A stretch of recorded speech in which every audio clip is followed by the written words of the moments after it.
Welcome to Rashmi's रसोई। पावसाळा चालू झाला का सर्वांनाच भजी खायला आवडत असतात। कांदा भजी, कॉर्न भजी, बटाटा भजी तर आपण नेहमीच खात असतो, पण आज मी तुम्हाला आगळी वेगळी, अजिबात तिखट न लागणारी आणि खूप वेळ क्रिस्पी राहणारी अशी मिरच्या भजीची रेसिपी दाखवणार आहे। त्यासाठी हा व्हिडिओ तुम्ही शेवटपर्यंत बघा आणि माझ्या चॅनलला लाईक, शेअर अँड सबस्क्राइब करा। मिरची भजी बनवण्याकरता पाव किलो ही कमी तिखट मिरची घेतली आहे। एक लिंब वापरणार आहोत। 1 वाटी चण्याचं पीठ, अर्धा वाटी तांदळाचं पीठ, पाव चमचा हिंग, अर्धा चमचा हळद, अर्धा चमचा जिरं, अर्धा चमचा ओवा आणि चवीप्रमाणे मीठ वापरणार आहोत।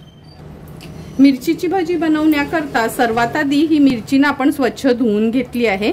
ह्याची देठ अशी काढून घ्यायची आहेत आणि मधनं ना फक्त 2 भाग करायचे।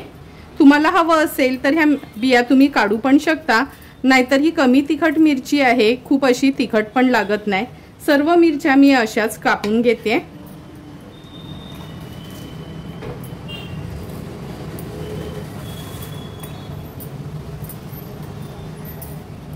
हे बघा, सर्व मिरच्या मी अशा चिरून घेतल्या आहेत 2-2 भाग आणि मी ह्यातल्या बिया काढून घेतल्यात।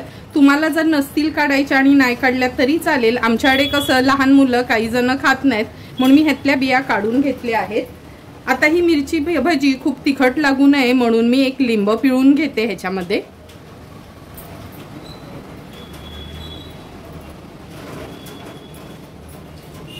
पूर्ण एक लिंब घेतला आहे आपण पाव किलो मिरचीसाठी। आणि ही भजी बनवताना कधी ना कमी तिखट मिरचीच वापरायची। व्यवस्थित मिक्स करून घेते आता ह्या लिंबामध्ये आणि अगदी 2 मिनिटाकरता रेस्ट करायला ठेवायची आहे। 2 मिनिटं झालीत। आता आपण ह्याच्यामध्ये जिरं घालूया, ओवा, हळद, मीठ, थोडंसं हिंग, पाव चमचा एवढं। आता व्यवस्थित मिरचींना हे लावून घ्यायचे। व्यवस्थित ओवा, जिरं वगैरे लावून घेतलं का आपण ह्याच्यामध्ये बेसन पीठ घालूया। 1 वाटी एवढं बेसन पीठ आहे। अर्धा वाटी तांदळाचं पीठ। तांदळाचं पीठ घातलं ना का छान कुरकुरीत होतात ही मिरची भजी। गरज लागेल तसंच थोडंसंच पाणी घालायचं आहे, म्हणजे आपलं कांदा भजीचं बॅटर असतं ना थोडं कोरडं असं, तसंच आपल्याला हे ठेवायचंय, म्हणून सुरुवातीलाच पाणी घालू नका। व्यवस्थित हे मी एकजीव करून घेते। अगदी थोडंसंच पाणी घेणार आहोत आपण। व्यवस्थित आता हे पीठ भिजवून घेऊया, म्हणजे मिरचींना ते पीठ कोट होईल असं आपल्याला तयार करायचंय।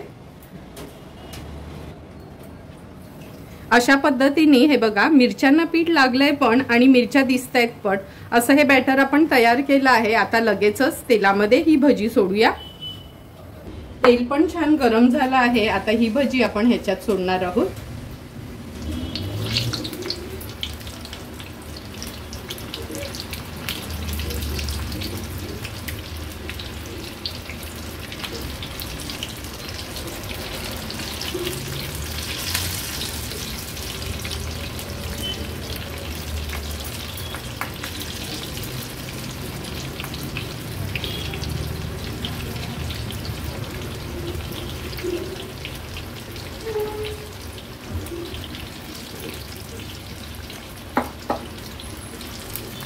आता ही भजी आपण लगेचच उलटपालट करून घेऊया। ही भजी तळताना गॅसची फ्लेम आपल्याला हाय टू मीडियम वरच ठेवायची आहे। लो फ्लेम वर भजी तळायची नाही, नाहीतर कुरकुरीत भजी तयार होणार नाहीत। आता एक 3 ते 4 मिनिटासाठी तरी हाय टू मीडियम फ्लेम वर ठेवून उलटपालट करून ही भजी छान तळून घेऊया।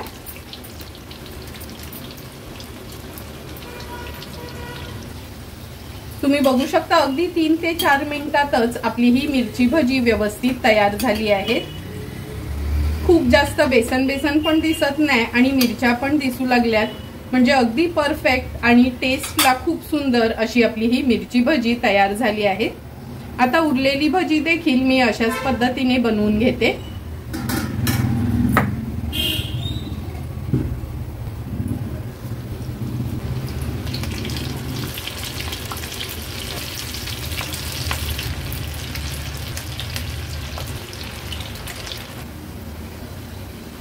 तुम्ही बघू शकता थोडी थोडी करून सर्व आपली ही मिरची भजी तयार झाली आहे। जेवढी दिसायला ही सुंदर आहेत ना, टेस्टला पण खूप छान लागतात आणि अजिबातच तिखट लागत नाही। म्हणजे लहान मुलांपासून मोठ्यांपर्यंत प्रत्येक जण ही भजी खाऊ शकतात। हे बघा, सर्व भजी आपली किती सुंदर अशी दिसतायत। एकदम कुरकुरीत अशी ही भजी तयार झाली आहेत। आता तयार झालेली ही भजी आपण सर्विंग प्लेट मध्ये सर्व करणार आहोत। सुंदर अशी तयार झालेली ही मिरची भजी आहेत ना, ह्याच्यावर थोडासा चाट मसाला स्प्रिंकल करूया, म्हणजे खूप छान टेस्ट येते ह्या मिरची भजीला। व्यवस्थित मिक्स करून घ्यायचे। आवाजावरनच तुम्हाला कळेल का किती क्रिस्पी अशी ही भजी आपली तयार झाली आहे। हे बघा, दाखवते तुम्हाला, अगदी हाताने तुटेल अशी ही भजी तयार झाली आहे। आता तयार झालेली ही मिरची भजी आपण ह्या सर्विंग प्लेट मध्ये सर्व करून घेतोय। ही मिरची भजी तुम्ही एखादी आमटी वगैरे केली कडधान्याची किंवा तिखट डाळ केली तर त्याच्यासोबत खायला खूप सुंदर लागतात। चटणी किंवा कशाचीच गरज नाही ही भजी खाताना। तुम्हाला पण जर मी बनवलेली ही पावसाळा स्पेशल अशी मिरची भजीची रेसिपी आवडली असेल तर तुम्ही पण एकदा तरी या पावसाळ्यामध्ये ही मिरची भजी घरी ट्राय करा आणि मला कमेंट करून सांगा की तुम्ही बनवलेली ही मिरची भजी कशी झाली आहे ती। जर तुम्हाला मी बनवलेल्या ह्या मिरची भजीचा व्हिडिओ आवडला असेल तर नक्की माझ्या चॅनलला तुम्ही लाईक, शेअर अँड सबस्क्राईब करा।